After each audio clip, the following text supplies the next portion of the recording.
مسئلہ یہ ذہن میں رکھیں، قربانی میں جانور جب ذبح ہوتا ہے تو قصائی حضرات کچھ غلطیاں کرتے ہیں۔ میرا ایک بیان ہے قصائیوں کی بدماشیاں، وہ تھوڑا عنوان سخت ہو گیا تھا۔ قصائی حضرات دو غلطیاں کرتے ہیں۔ ایک تو یہ کہ وہ جانور کی 4 رگیں کاٹنے کے بعد مزید کاٹتے ہیں پھر، اور اندر نرخرے میں اس کے چاقو مارتے ہیں تاکہ جانور جلدی ٹھنڈا ہو جائے۔ یہ عمل غلط ہے۔ اس کا نقصان یہ کہ جانور کو تکلیف بھی بہت ہوتی ہے۔ نمبر 2، اس کا بلڈ صحیح طرح سے باہر نہیں نکلتا، کیونکہ 4 رگیں کاٹیں گے، حرام مغز کا کنیکشن برقرار رہے گا تو اس سے جو دماغ کو سگنل ملتا رہے گا اور دماغ ایمرجنسی نافذ کر دیتا ہے، جس سے جانور تڑپتا ہے اور بلڈ سارا باہر نکل جاتا ہے۔ اس کا تکلیف نہیں ہوتی جانور کو، ہمیں لگتا ہے کہ بہت تکلیف ہو رہی ہے لیکن اتنی ہوتی نہیں ہے جتنا نظر آ رہا ہوتا ہے۔ اس کی وجہ ہے کہ جب ہم جانور کی یہ رگیں کاٹتے ہیں نا تو یہ جو دماغ ہے نا اس کو بلڈ کی سپلائی بند ہو جاتی ہے، سمجھ رہے ہیں؟ جب دماغ کو بلڈ کی سپلائی بند ہوگی تو دماغ سوچنا چھوڑ دیتا ہے۔ دماغ کا صرف وہ حصہ کام کرتا ہے جو قدرت نے حادثات کے لیے رکھا ہوا ہے۔ ابھی تو دماغ کام کر رہا ہے نا آپ لوگوں کا، جو نارمل والا دماغ بھی الحمدللہ، تو پھر سمجھیں یہ بات کو۔ آپ نے دیکھا ہوگا بعض دفعہ ہم چاہتے ہیں، ریفلیکٹ ایکشن کا نام سنا ہوگا آپ نے، ہم نے تو 9th کلاس میں پڑھا تھا۔ وہ ایک ایکشن ہوتا ہے کہ لاشعوری حرکتیں، آپ کا ہاتھ کسی گرم چیز پہ آتا ہے، آپ کو پتہ بھی نہیں ہوتا، آپ ہاتھ کھینچ لیتے ہیں۔ اللہ نے ہمارے دماغ میں ایک ایسا حصہ رکھا ہے جو سوچتا بعد میں کرتا پہلے، سمجھ رہے ہیں؟ یعنی ہمارے سچی جو سامنے والا دماغ ہے نا اس کے سوچنے سے پہلے وہ کام کر چکا ہوتا ہے۔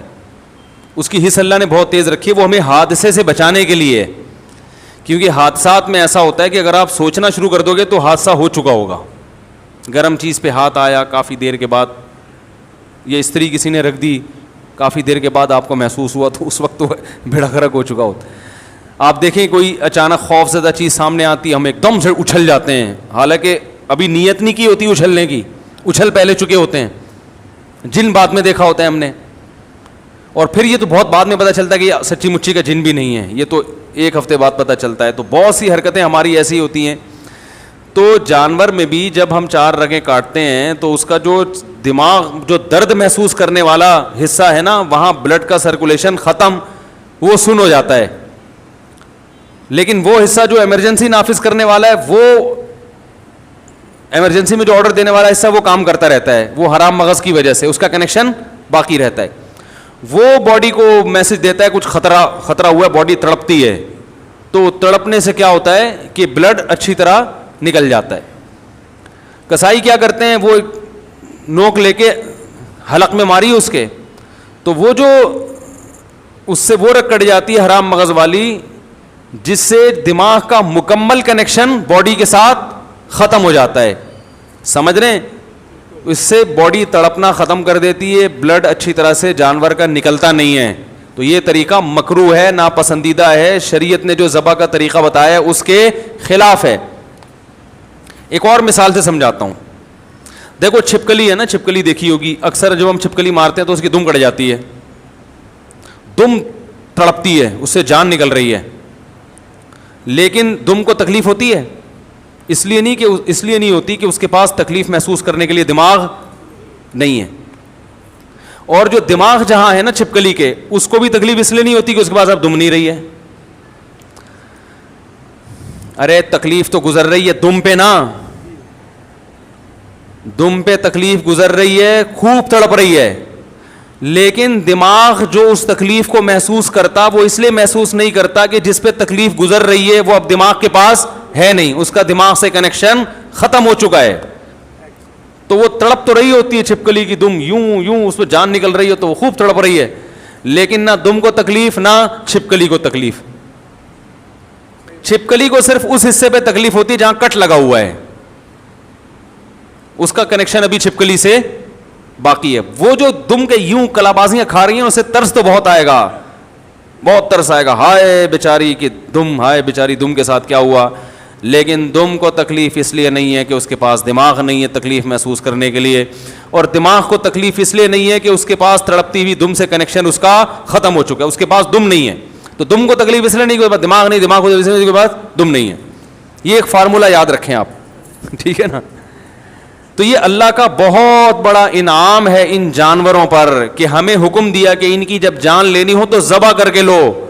اس میں تمہارا بھی فائدہ اور ان جانوروں کا بھی فائدہ. تمہارا فائدہ یہ تمہیں صاف ستھرا گوشت ملے گا خون کے بغیر. بیماریاں بھی ساری بلڈ میں ہی ہوتی ہیں، جو بیماریاں ہیں نا گوشت میں جو زیادہ تر یہ بلڈ میں ہوتی ہیں بیماریاں. جب خون نکل گیا تو جانور بیماریوں سے بھی پاک صاف ہو گیا. تبھی کہا جاتا ہے ٹوٹکوں میں کہ جو بڑا گوشت اگر پکانا ہو نا تھوڑا سا بوائل کرو اس کو، اس کا پانی پھینک دو، اس کا جو اندر بلڈ ہوتا ہے وہ سب نکل جاتا ہے، اس سے وہ اس کے نقصان کافی حد تک کم ہو جاتا ہے. تو ہمیں فائدہ یہ، اور جانور کو فائدہ کیا، اس کو تکلیف کم ہے. جانور کو موت دینے کے اس کے علاوہ جتنے بھی طریقے ہیں سب میں جانور کے لیے اذیت ہے. یہ غیر مسلم لوگ چائنا میں آپ دیکھو کھولتی بھی کڑھائیوں میں کتوں کو ڈال دیا جاتا ہے، زندہ کتے کو. کس اذیت ناک طریقے سے یہ جانوروں کو مارتے ہیں. یہ باقاعدہ ریسرچ ہوئی ہے اور اس پہ انگریزوں کی تحقیق ہے کہ جو مسلمانوں کا طریقہ ذبح کرنے کا اس میں جانور کو تکلیف بہت کم ہوتی ہے. تو اب قصائی کو آپ اس بات کا پابند کریں کہ 4 رگیں کاٹے اور پھر وہاں سے ہٹ جائے. اور بہتر یہ ہے کہ سب قصائیوں کی بات نہیں کر رہا بھائی، جو میرا بیان سن رہے ہیں ان کے علاوہ کی قصائی ہٹتے نہیں ہیں کیونکہ ایمرجنسی میں جلدی میں ہوتے ہیں. ان کو بہت قصائی اس دن دنیا کا سب سے قیمتی آدمی ہوتا ہے. ابھی دیکھو کوئی قصائی آپ سے ملے گا بھی نہیں، سلام بھی نہیں کرے گا، بولے کہ مجھے جانا ہے بھائی، میرے 6 کالیں آئی ہوئی ہیں، ان کو آرڈر بک کروانا ہے میں نے. عید والے دن جانور سے زیادہ مہنگا قصائی ہوتا ہے. تو اس کو 10 جانور اور گرانے، وہ اتنی ٹینشن نہیں لیتا کہ کاٹو پھر کھڑے ہو کے دیکھو کہ کب اس کی جان نکلے گی، کب ہم کھال اتاریں گے. وہ کہتا ہے ابے اس کا بس نہیں چل رہا ہوتا، پوری گردن کاٹ دے وہ. تو اس لیے بہتر یہی ہے کہ جیسی 4 رگیں کٹی ہیں تو جس کھونٹے سے جانور باندھا ہوا تھا اس کھونٹے سے تھوڑی دیر کے لیے اسی قصائی کو باندھ لو جو قابو میں نہیں آ رہا آپ کے. ہر قصائی کی بات نہیں کر رہا، صرف وہ جو قابو میں نہیں آ رہا ہے اس قصائی کو آپ اسی، وہ کھونٹا بھی کام میں آ جائے گا، اس کا کرایہ دیا ہوا ہے نا، پورا ہو جائے گا وہ. کیونکہ اس کے بغیر قصائی کو قابو کرنا آسان نہیں. وہ جانور پھر بھی آسان ہے، اس کو پکڑنا نا 4 آدمی اس کو پکڑے تو جانور کو کون پکڑے گا بھائی. تو سب سے بہتر طریقہ ہے اسی کھونٹے سے تھوڑی دیر کے لیے آپ نے جو قابو میں نہیں آ رہا اس کو باندھ دیں. آپ بولیں جب تک ٹھنڈا ہونے دو. ایک بات، ایک گڑبڑی. دوسری گڑبڑ کیا کرتے ہیں لوگ، قصائی حضرات جانور جب ذبح کرتے ہیں تو اکثر منہ میں پان اور گٹکا ہوتا ہے، وہ اللہ کا نام نہیں لیتے. وَلَا تَأْكُلُوا مِمَّا لَمْ يُذْكَرِ اسْمُ اللَّهِ عَلَيْهِ. اللہ فرماتے ہیں جس جانور پر اللہ کا نام نہ لیا گیا ہو وہ جانور تمہارے لیے حلال نہیں ہے. بھولے سے چھوٹ جائے تو ٹھیک ہے، لیکن جو منہ میں گٹکا رکھ کے نام نہیں لے رہا وہ بھولے سے نہیں چھوڑ رہا، وہ گٹکے کی وجہ سے نہیں پڑ رہا، وہ آپ کے جانور پہ اپنا گٹکا قربان کرنے کے لیے تیار نہیں ہے. تو اس سے بولیں زور سے اللہ کا نام لو، بسم اللہ اللہ اکبر، زور سے. اور یہ مرغیوں والوں سے بھی کہا کریں، ان کو بھی بسا اوقات دیکھا ہے منہ میں منمنا رہے ہوتے ہیں کچھ. بھائی اللہ کا نام جب زور سے لینے کا حکم ہے تو لے لو، کیا جا رہا ہے اس میں. گالیاں دیں گے اتنی زور زور سے، باتیں کریں گے اتنی زور زور سے. جہاں اللہ کا نام لینے کا حکم دیا بھائی زور سے لے لو، تو وہ ایسی منہ میں ہی گھما رہا ہے. تو مرغیوں والے کو بھی کہا کریں زور سے اللہ کا نام لیا کرو. سمجھ میں آ رہی ہے بات. تیسری بات، جانور توحید پرست ذبح کرے گا تو حلال ہوگا، مشرک کا ذبیحہ حلال نہیں ہے. اگر ہندو جانور ذبح کر دے چاہے 100 دفعہ اللہ کا نام لے، وہ جانور ہمارے لیے حلال نہیں ہے. بس یہ اللہ نے حکم دیا کہ جو توحید پرست ہو وہ کرے گا. تو آج کل مسلمانوں میں بھی مشرک ہیں جو اصطلاحی اعتبار سے مسلمان کہا جاتا ہے، حقیقت میں مسلمان نہیں ہے. تو کوئی بھی ایسا شخص جو اللہ کے نبی کو ہر جگہ حاضر ناظر مانتا ہو اللہ کی طرح، عالم الغیب مانتا ہو اللہ کی طرح، مشکل کشا مانتا ہو اللہ کی طرح، کہ وجہ سے اللہ مشکلات پوری کرتا ہے، نبی بھی اسی طرح اسباب سے ہٹ کے نبی مشکلات پوری کر سکتے ہیں. چاہے وہ دیوبندی ہو، چاہے وہ اہل حدیث ہو، چاہے وہ بریلوی ہو، چاہے وہ شیعہ ہو، کوئی بھی ہو. جو اس نوعیت کا شرک کرے گا اس کا ذبیحہ بھی حلال نہیں ہے. تو اب میں یہ نہیں کہہ رہا کہ آپ وہمی بن جائیں کسی کے گھر سے گوشت آ رہا ہے تو آپ دیکھیں بھائی قصائی سے پہلے میرا انٹرویو دلواؤ, میں اس کے عقائد پوچھوں گا. اتنے تکلف کا حکم نہیں ہے. مسلم کنٹری ہے تو یہی فرض کیا جائے گا سب مسلمان ہی رہتے ہیں. پہلے سے کسی کے بارے میں یقین ہو جائے کہ یہ شرکی عقیدے پر ہے, اس سے ذبح نہ کروائیں. پہلے سے نہیں پتا تو مسلمان ملک ہے, ہمیں یہی حکم ہے کہ ہم سب سے کیا گمان رکھیں, اچھا.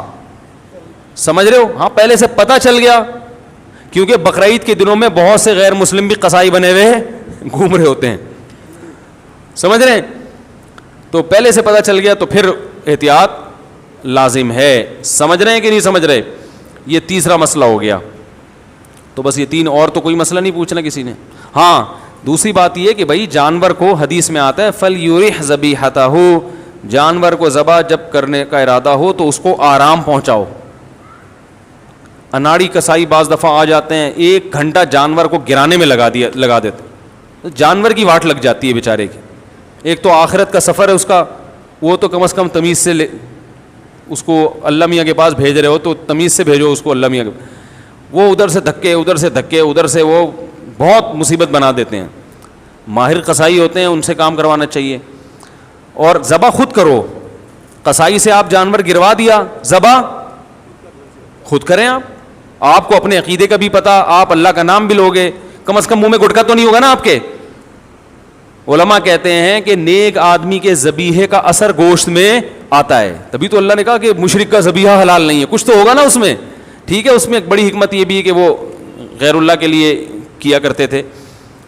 تو خود کریں ذبیحہ, اور خواتین بھی ذبح کر سکتی ہیں اگر وہ گھر میں ہیں, پردے کا انتظام ہے. خواتین اللہ کا واسطہ روڈوں پہ نہ آئیں, بے پردہ ہو کے نہ نکلیں.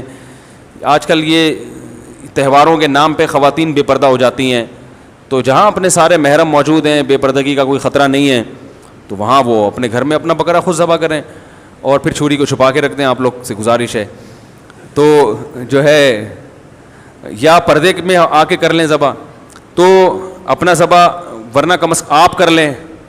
تو قصائی اگر اچھا ہے, دیندار ہے, تو ہمیں کوئی قصائیوں سے چڑ نہیں ہے بھائی, ہمیں یہ اعمال اچھے ہونے چاہیے. قصائی اگر نیک آدمی ہے تو قصائی اس سے ذبح کروا لیں. قصائی بھی بہت نیک بھی ہوتے ہیں, اچھے بھی ہوتے ہیں, ان میں برے بھی ہوتے ہیں, ہر طرح کے لوگ ہوتے ہیں.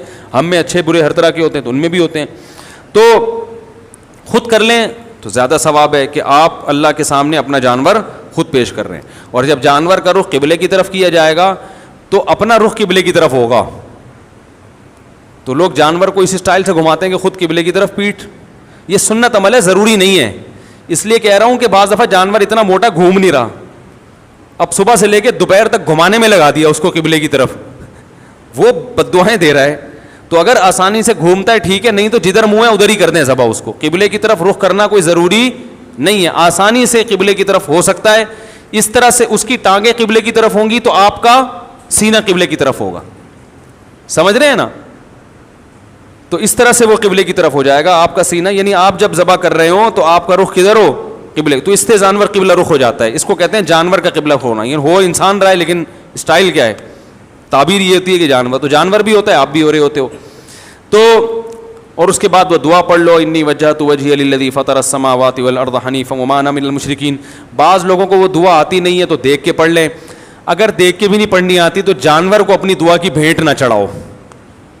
میں نے کئی دفعہ دیکھا ہے جانور کو لٹایا ہوا ہے, 20 آدمی اس کے اوپر بیٹھے ہوئے ہیں, چھری رکھی ہوئی ہے, وہ بیچارہ پریشان دیکھ رہا ہے. ابھی تک تو میری ایسی سیوا ہو رہی تھی, ہر آدمی میرے ساتھ سیلفیاں کھنچوا رہا تھا, جس کو محلے سے پھول ملتے وہ میرے گلے میں لا کے ڈالتا. سروس اسٹیشن کھل گئے ہیں باقاعدہ, یوٹیوب پہ میں نے دیکھا. ایک بیل کا سروس 200 روپے میں, وہ جو جس پانی سے گاڑیوں کی سروس ہوتی ہے اس سے بیل کی سروس ہو رہی ہے. ہو گیا یہ واقعی, بیل دھل رہے ہیں بھائی, پورے ڈیٹول سے نہلایا جا رہا ہے, اس کو تیزاب سے کلیاں کروائی جا رہی ہیں, اس کے برش کیا جا رہا ہے, بہترین چمکا کے سرسوں کا تیل کی مالش کر کے. تو وہ جو بندہ ہے نا وہ بیل لگ رہا ہوتا ہے اس کے سامنے جو کھڑا ہوا ہوتا ہے وہ بیل انسان لگ رہا ہوتا ہے, اتنا چمکا دیتے ہیں اس کو. تو ایسا چمکا دھمکا کے وہ بیل کہے گا اتنا مجھے پروٹوکول. اور اب کیا ہو رہا ہے, اب آپ کو نہ دعا زبانی آتی ہے نہ دیکھ کے پڑھنا آتی ہے, اب آپ وہاں ہجے کر رہے ہو, اس اللہ انی وجہت پڑھا ہی نہیں آ رہا. وہ بیچارہ لیٹا ہوا ہے, 2 گھنٹے ہو گئے یار, اس کو کس عذاب میں ڈالا ہوا ہے. تو بھائی نہیں آ رہی, بسم اللہ ہی اللہ اکبر بس. اور اردو میں کہہ دو اللہ تیرے لیے. کس کے لیے ہے یہ؟ تیرے لیے قربان, اتنا بھی کافی ہے. ورنہ عربی یاد کرو اچھا ہے, نہیں یاد ہوتی تو اتنا ٹائم نہ لگاؤ کہ اس بیچارے کا بیڑا غرق ہو جائے, کیونکہ جس نبی نے دعا سکھائی ہے اسی نبی نے یہ بھی حکم دیا ہے کہ جانور کو راحت پہنچاؤ, اس پہ ظلم و زیادتی مت کرو, تو یہ حکم زیادہ اہم ہے. اور یہ بھی حدیث میں آتا ہے کہ اپنی چھری کو تیز کر لو. بعض دفعہ یہ بھی دیکھا کاٹ رہے ہیں, کٹ ہی نہیں رہی, پھر کہتا ہے بھائی چھری تیز کر کے لا, تو یہ پہلے کر لینا تھا بھائی, یہ کام پہلے کر لینا تھا. تو یہ ساری بدماشیاں ہوتی ہیں. اللہ تعالیٰ حفاظت فرمائے, تمیز سے قربانی کی توفیق عطا فرمائے.